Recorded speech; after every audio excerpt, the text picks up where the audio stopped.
Hello students, अब हम पढ़ने जा रहे हैं काइनेमेटिक्स क्लास 11 पार्ट 2 और इसके अंदर टॉपिक है डिस्टेंस एंड डिस्प्लेसमेंट। बच्चों, क्लास 9th का जो मैंने वीडियो बनाया था डिस्टेंस एंड डिस्प्लेसमेंट का, उसमें मैंने डिटेल में आपको इसके सारे कॉन्सेप्ट समझाए थे। एज ए रिवीजन मैं थोड़ा सा इसमें वापस बताऊंगा, परंतु सबसे पहले मैं आपको क्वेश्चन देता हूँ। वो क्वेश्चन आप करिए, यदि आपसे हो जाता है बहुत अच्छी बात है, नहीं होता है तो मैं इसी वीडियो में उस सवाल को भी करवाऊंगा और उसके साथ में 4-5 और न्यूमेरिकल क्वेश्चन है, कुछ कॉन्सेप्ट्स है, वो भी बताऊंगा। इस क्वेश्चन को देखो बच्चों, क्या आप कर लोगे? इसके अंदर एक ऑब्जेक्ट है जो पॉइंट ए से रवाना होता है। ये यहाँ से जो ये पॉइंट ए है, ये यहाँ से ये ऑब्जेक्ट इस दिशा में चलना शुरू होता है, 4 सेंटीमीटर चलता है। उसके बाद में 5 सेंटीमीटर ये इस डायरेक्शन में, फिर उसके बाद में इस डायरेक्शन में 6 सेंटीमीटर, इधर 7 सेंटीमीटर, इधर 8। ये बच्चों इस तरीके से ये पूरा का पूरा अपनी जर्नी करता है और करते करते लास्ट में यह पॉइंट बी पे आके रुक जाता है। अब आपको बताना यह है कि टोटल डिस्टेंस कितनी कवर की इस ऑब्जेक्ट ने और टोटल डिस्प्लेसमेंट कितना कवर किया। करिए, कॉपी पेन लीजिए, वीडियो को पॉज कीजिए और इस क्वेश्चन को कीजिए। अब मैं करूं? मैं करता हूं। देखो बच्चों, डिस्टेंस क्या होता है? डिस्टेंस होता है टोटल जो पाथ ट्रेवल्ड है एक्चुअल का। एक्चुअल पाथ ट्रेवल्ड होता है, उसकी आप टोटल लेंथ मेजर कर लीजिए, वो होती है डिस्टेंस। तो इसके अंदर देखो, ये ए से इस साइड में 4 सेंटीमीटर गया, तो ये आप इसको जोड़ते रहो। सबसे पहले ये 4 गया, फिर ये 5, फिर ये 6, फिर ये 7, फिर ये 8, फिर ये 9, फिर ये 10 और फिर ये 11। टोटल इतने सेंटीमीटर की इसने जर्नी की, जो इसका टोटल पाथ ट्रेवल है वो इतना है। तो कितना हो गया ये? 4, 5, 9, 6, 15 और 7, 22, 8, 30, 40, 50 और 60। टोटल 60 सेंटीमीटर इसने जो है एक्चुअल में पाथ ट्रेवल किया। तो डिस्टेंस तो कवर हुई है। तो अच्छा, डिस्प्लेसमेंट की बात करते हैं तो डिस्प्लेसमेंट कितना हुआ? डिस्प्लेसमेंट हुआ पॉइंट ए से पॉइंट बी की ओर, यानी ये इसका इनिशियल पॉइंट है और ये इसका फाइनल पॉइंट है। ये जो डिस्टेंस है ये इतनी वाली है। इस पॉइंट इनिशियल से फाइनल की ओर जो वेक्टर है, इस वेक्टर की जो लेंथ है इतनी, ये तो है मैग्नीट्यूड ऑफ द डिस्प्लेसमेंट। और जो ए टू बी की ओर जो डायरेक्शन है, ये डायरेक्शन है इसकी ए टू बी। अब बच्चों आप इस लेंथ को निकाल लीजिए, कितनी होती है ये। अब देखिए, इस लेंथ को निकालने के लिए आपके पास में एक ट्राइंगल बनता है ये, ठीक है। इस ट्राइंगल की आप ये साइड निकाल लीजिए, ये साइड निकाल लीजिए और फिर पाइथागोरस जो थ्योरम है उससे आप ये ए बी डिस्टेंस निकाल सकते हो। मेरे ख्याल से इसमें ज़्यादा कैलकुलेशन की जरूरत नहीं है, फिर भी मैं आपको बता देता हूँ कि ये कितना होता है। देखो, ये टोटल है 6 सेंटीमीटर, ये है 4 सेंटीमीटर, तो ये हो गया 2 सेंटीमीटर। तो ये इतनी तो हो गई, ये 2 सेंटीमीटर।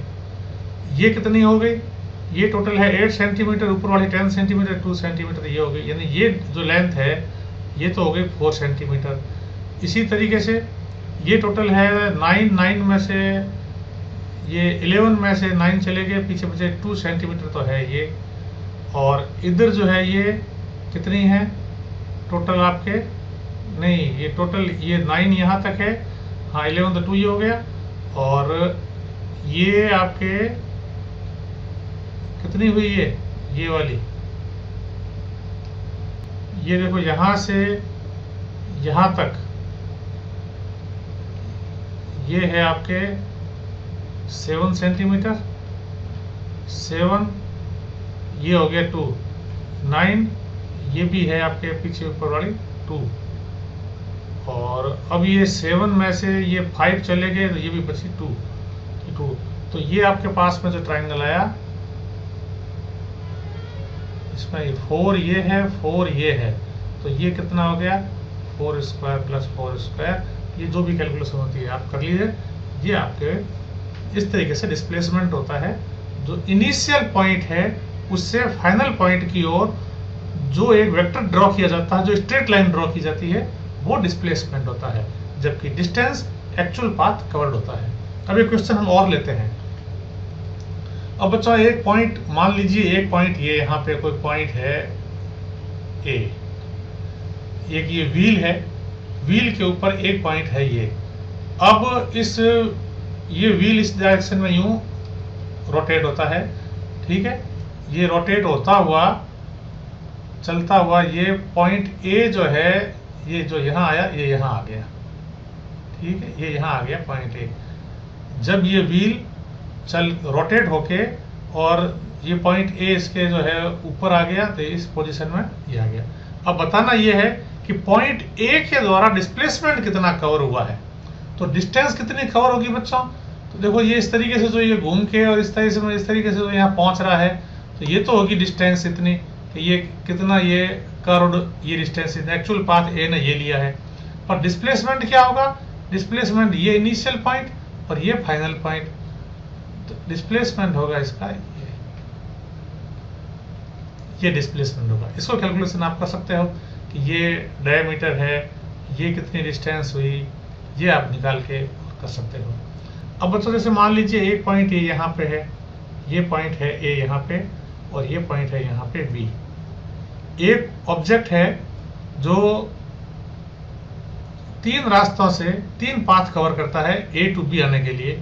एक तो वह ए टू बी ये इस तरीके से आता है, एक वह पहले इधर जाता है फिर इधर जाता है। ये मान लीजिए रेडियस आर है, ये रेडियस आर है और ये इनके बीच का एंगल थीटा है। एक ये सीधा का सीधा आगे ऐसे चला जाता है। अब बताइए कि इसके द्वारा डिस्प्लेसमेंट कितना है, डिस्टेंस कितनी है। तो यदि पाथ, जैसे ये पाथ फर्स्ट है, ये पाथ सेकंड है, ये पाथ थर्ड है, तो यदि पाथ फर्स्ट की बात करते हैं तो डिस्प्लेसमेंट कितना होगा? डिस्प्लेसमेंट होगा ये लेंथ। अब ये लेंथ कितनी है, आर्क कितना है, ये कैलकुलेशन करने के लिए बच्चों आपको मैथ्स में सेक्टर, सेगमेंट वो वाला टॉपिक पढ़ना पड़ेगा कि एक सर्कल के अंदर सेक्टर की लेंथ, सेक्टर है, सेगमेंट है, इनके किस तरीके से एरिया निकालने के लिए या फिर लेंथ, कॉर्ड की लेंथ निकालने के लिए क्या फॉर्मूले हैं। यदि आप कहो तो मैं उसको पूरा समझा दूंगा, परंतु हम यहाँ फिजिक्स तक ही सीमित रहें तो ठीक है। यदि ये ऑब्जेक्ट पाथ 2 से जाता है तो ये पहले आर डिस्टेंस ये कवर करेगा, फिर आर ये करेगा। परंतु यदि डिस्प्लेसमेंट की बात आती है तो ऑब्जेक्ट इनिशियल पॉइंट से फाइनल पॉइंट की ओर, ये इनिशियल से फाइनल पॉइंट की ओर डायरेक्ट जो स्ट्रेट लाइन जो है वो डिस्प्लेसमेंट है। तो ये कितना हुआ, ये लेंथ निकालनी पड़ेगी। अब ये लेंथ निकालने के लिए आपके पास में फॉर्मूला होना चाहिए। कितना होता है फॉर्मूला? ये कॉर्ड निकालने का फॉर्मूला क्या होता है? देखो आर्क का फॉर्मूला तो क्या होता है, आर्क बराबर होता है आर थीटा, जहाँ थीटा किस में है, यहाँ पे रेडियन में है। हमें आर्क तो निकालनी नहीं है ये वाली, ये तो निकालनी कब, डिस्टेंस निकालनी हो पाथ 1 से तो हम आर्क निकालेंगे। और यदि कॉर्ड निकालनी होती है तो कॉर्ड का फॉर्मूला क्या होता है, बताओ कॉर्ड का क्या फॉर्मूला होता है? कॉर्ड है ये होगा 2r sin थीटा बाई 2, ये फॉर्मूला होता है। अब ये फॉर्मूला कैसे आया, ये फॉर्मूला कैसे आया, ये तो जो है मैथ्स की बात होगी, ठीक है ना। कैलकुलेशन करके अभी मैं बताऊंगा, क्यों आपका टाइम खराब करूंगा। तो इस तरीके से हम इसका फॉर्मूला निकालते हैं। एक क्वेश्चन हम और ले लेते हैं। एक ये कोई सर्कल है, एक ऑब्जेक्ट यहां से, बॉडी जो है यहां से रवाना होती है और पॉइंट बी तक पहुंचती है, ये इसकी डायगोनल है। अब ये कहा जाए डिस्टेंस बताओ और डिस्प्लेसमेंट बताओ, तो डिस्टेंस तो हो जाएगा ये जो सेमी सर्कुलर जो आर्क है ये इतना, ये पेरीमीटर इतनी काउंट जाएगी, ये डिस्टेंस जाएगी। और डिस्प्लेसमेंट इनिशियल पॉइंट से फाइनल पॉइंट की ओर मिलाने वाला जो वेक्टर होता है वो डिस्प्लेसमेंट होता है, ठीक है ना। तो हम डेफिनेशन देख लेते हैं और कुछ क्विज के क्वेश्चंस हम और करेंगे। Distance and displacement, length of actual path traveled by a body is known as distance while vector drawn from initial position to final position। ये बच्चों याद रखना है, वेक्टर के अंदर, ये डिस्प्लेसमेंट के अंदर दो चीजें हैं। क्योंकि डिस्प्लेसमेंट ये वेक्टर क्वांटिटी है, इसलिए इसके अंदर डायरेक्शन भी है और मैग्नीट्यूड भी है। डायरेक्शन कहाँ से होगा? इनिशियल पॉइंट से फाइनल पॉइंट की ओर जो स्ट्रेट लाइन है वो तो उसकी डायरेक्शन होगी, और उस स्ट्रेट लाइन की जो लेंथ है वो उसका मैग्नीट्यूड है। तो magnitude of displacement is the length of the straight line joining initial position to final position, while direction is from initial position to final position की ओर जो एरो हमें डायरेक्शन देगा वो उसकी डायरेक्शन है। अब बच्चों एक आता है कि साइन कन्वेंशन। साइन कन्वेंशन का मतलब है कि डिस्प्लेसमेंट एक वेक्टर क्वांटिटी होने के कारण इसका जब हम मेजरमेंट करेंगे तो नो डाउट डायरेक्शन भी देनी पड़ेगी। उसकी direction initial point to final point होगी, initial position to final position होगी। तो बच्चों यदि हम ये ग्राफ लेते हैं जिसमें ये एक्स एक्सिस है, ये वाई एक्सिस है, यदि कोई ऑब्जेक्ट एक्स एक्सिस में ये इधर राइट साइड में चल रहा है तो इसकी डायरेक्शन हम जो लेंगे डिस्प्लेसमेंट की वो पॉजिटिव लेंगे, ये ओरिजिन है। और यदि इस ओरिजिन से लेफ्ट साइड में चलता है तो हम उसकी डायरेक्शन लेंगे नेगेटिव। यदि वह ओरिजिन से अपवर्ड की ओर वाई प्लस डायरेक्शन की ओर जा रहा है तो ये डिस्प्लेसमेंट मेजर होता है प्लस, और नीचे आता है तो डिस्प्लेसमेंट मेजर होता है माइनस। ध्यान देने की बात यह है कि डिस्प्लेसमेंट का जो मेजरमेंट होगा वो हमेशा ओरिजिन से होगा, ये बात आपको ध्यान रखना है। जैसे एक ऑब्जेक्ट जो है यहाँ से यहाँ तक चला, मान लीजिए ये 5 मीटर चला, फिर ये मुड़ करके और वापस इस साइड में आ गया 2 मीटर। अब इसकी डायरेक्शन क्या है? किसकी? डिस्प्लेसमेंट की। तो डिस्प्लेसमेंट टोटल कितना कवर हुआ? इनिशियल पॉइंट ये और फाइनल पॉइंट अब ये हो गया, कितना है ये? 3 मीटर है। तो मैग्नीट्यूड तो हो गया 3 मीटर, परंतु डायरेक्शन वापस initial point to final point की ओर यही रहेगी। ठीक है, इस तरीके से डिस्प्लेसमेंट एंड डिस्टेंस की बात आती है। अब हम कुछ क्वेश्चंस कर लेते हैं। अब तो बताओ, whether displacement depends upon path followed? No, displacement does not depends upon path followed. कोई भी पाथ से जाओ, डिस्प्लेसमेंट हमेशा initial position to final position जो शॉर्टेस्ट डिस्टेंस है, या इनिशियल पोजीशन से फाइनल पोजीशन की ओर जो वेक्टर होगा स्ट्रेट लाइन में, वही डिस्प्लेसमेंट होगा। Can displacement be positive, negative और zero? Yes, displacement can be positive, negative. यदि पॉजिटिव एक्सिस की ओर जा रहा है, एक्स एक्सिस की ओर, तो वह पॉजिटिव है। नेगेटिव एक्सिस की ओर जा रहा है, एक्स एक्सिस की ओर, तो वह नेगेटिव है। In which condition displacement is equal to distance? एक ऑब्जेक्ट है वो पॉइंट ए से पॉइंट बी की ओर गया, अब इसने डिस्टेंस भी इतनी ही कवर की और डिस्प्लेसमेंट भी इसका इतना ही हुआ। ये कब हो सकता है? कि जब ऑब्जेक्ट स्ट्रेट लाइन में मूव करता है तब। Can displacement be greater than distance? Never, displacement ज्यादा हो ही नहीं सकता, क्योंकि डिस्प्लेसमेंट तो शॉर्टेस्ट डिस्टेंस है between initial and final position. बराबर हो सकता है डिस्प्लेसमेंट एंड डिस्टेंस कब? कि जब वो स्ट्रेट लाइन में हो motion. A body moves from X Y Z, ये x1 y1 z1 कोऑर्डिनेट से किसी ऑब्जेक्ट के इनिशियल पोजीशन के, और x2 y2 और z2 कोऑर्डिनेट से किसी ऑब्जेक्ट के फाइनल पोजीशन के। जैसे ये एक पॉइंट है, ये पॉइंट A है, इनिशियल पोजीशन है, इसके कोऑर्डिनेट्स है x1 y1 और z1, और ऑब्जेक्ट चल करके पॉइंट B तक आ जाता है, पोजीशन B तक, इसके कोऑर्डिनेट्स है x2 y2 और z2। Initial and final position vectors are क्या क्या होंगे? तो इनिशियल पॉइंट जो है इसका पोजीशन वेक्टर क्या होगा? पोजीशन वेक्टर बच्चों होता है कि जो ओरिजिन जो है इससे जिस पॉइंट पे ऑब्जेक्ट है उसको आप मिलाइए। ये सीधी रेखा से मिलाना, ठीक है, ये टेढ़ा हो गया, ये पॉइंट ए है, ये जो है O to A, O to A, ये हो गया आपके पोजीशन वेक्टर है, इनिशियल पोजीशन वेक्टर। और इसको लिखा कैसे जाएगा?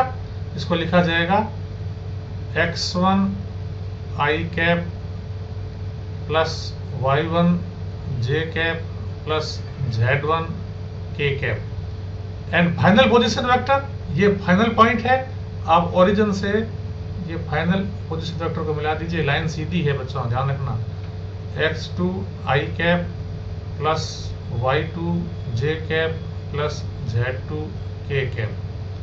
अब डिस्प्लेसमेंट वेक्टर क्या होता है? ये वेक्टर वाले पार्ट में मैंने आपको अच्छी तरीके से पढ़ाया है। Initial to final, initial point से फाइनल पॉइंट की ओर मिलाइए, ये आपके जो है डिस्प्लेसमेंट वेक्टर है। डिस्प्लेसमेंट वेक्टर को कैसे लिखोगे? इसको लिखोगे आप x2 minus x1 i cap plus y2 minus y1 j cap plus z2 minus z1 k cap. ये डिस्प्लेसमेंट वेक्टर हो गया। मैग्नीट्यूड ऑफ डिस्प्लेसमेंट वेक्टर कितना आता है? मैग्नीट्यूड ऑफ डिस्प्लेसमेंट वेक्टर हो गया आपके अंडर रूट ऑफ ये x2 माइनस x1 का square plus y2 minus y1 का square plus z2 minus z2 का स्क्वायर। ये मैग्नीट्यूड ऑफ डिस्प्लेसमेंट हो गया। तो बच्चों इस तरीके से आपके कई क्वेश्चंस आ सकते हैं। आप अधिक से अधिक क्वेश्चंस कीजिए और अपना कॉन्सेप्ट क्लियर कीजिए।